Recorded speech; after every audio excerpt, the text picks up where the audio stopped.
जोडो मां खे ख़बर ॾींदा हलूं सारंग भट्टी जी रिपोर्ट मुताबिक़ जोडो में GDA पाकिस्तान तहरीक इंसाफ जमायत इस्लामी क़ौमी अवामी तहरीक ऐं तहरीक लबैक पाकिस्तान पारां ख़त्म नबूवत जे कानून में तब्दीली, चूंडुनि में धांधली ऐं कराची में मुज़ाहिरीन ते तशद्दुद ख़िलाफ़ मुफ्ती इमरान, मुफ्ती तनवीर नक्शबंदी, हाजी फज़ल मेमण, डॉक्टर शमशाद इक़बाल गोरी ऐं ॿियनि जी अॻुवाणीअ में मेन मिठ मीरपुर ख़ासि रोड ते एहतजाजी मुज़ाहिरो करे धरनो हंयो वियो।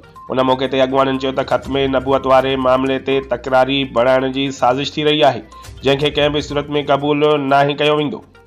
ॿिए तरफ़ चूंडुनि में धांधली करे असांजे मैंडेट खे ख़त्म कयो वियो ऐं मुख़ालिफ़नि खे गैर आइनी ऐं गैर क़ानूनी तरीक़े सां कामयाब करायो वियो आहे। कराचीअ में पुरअमन एहतजाज कंदड़नि ख़ासि करे औरतुनि ते तशद्दुद कयो वियो। असांजे अॻुवाणनि खे बि तशद्दुद जो निशानो बणायो वियो आहे। कारकुन खे तशद्दुद जो निशानो बणायो वियो आहे। कारकुननि खे गैर क़ानूनी गिरफ़्तार करे नारवा सलूक कयो वियो आहे, जंहिंजी सख़्त लफ़्ज़नि में मज़म्मत कयूं था।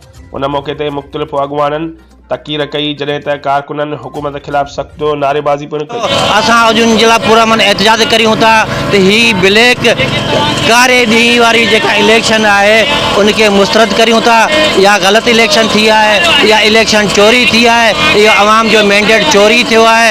इहो जेसि ताईं वापसि न थींदो तेसिताईं असांजो इहो एहतजाज रोडनि रस्तनि ते जारी रहंदो। जैसे जैसे वक्त गुजरेगा हम इस एहतजाज के दायरे को तमाम मुत्तफिक जमातों के इत्तेफाक के साथ, चाहे वो मजहबी जमातें हों या सियासी जमातें हों, बढ़ाते चले जाएंगे। बहुत बहुत शुक्रिया। हलंदी रहंदी। हिकिड़ो मैसेज ॾियां, हिकिड़ी ॻाल्हि खे यादि बि ॾियारियां। जॾहिं मरियम नवाज़ खे रोडनि ते पुलिस वारनि झलियो, उन टाइम बिलाल साहब चयो त ये फीमेल है, ये लेडीज है, उनकी तजलील हो रही है। लेकिन आऊं ॿुधायां थो बिलाल साहब खे त बिलाल भाई कराची में जेका सॼो सिंधियूं अदड़ियूं आयूं हुयूं उन्हनि जी एॾी तजलील थी।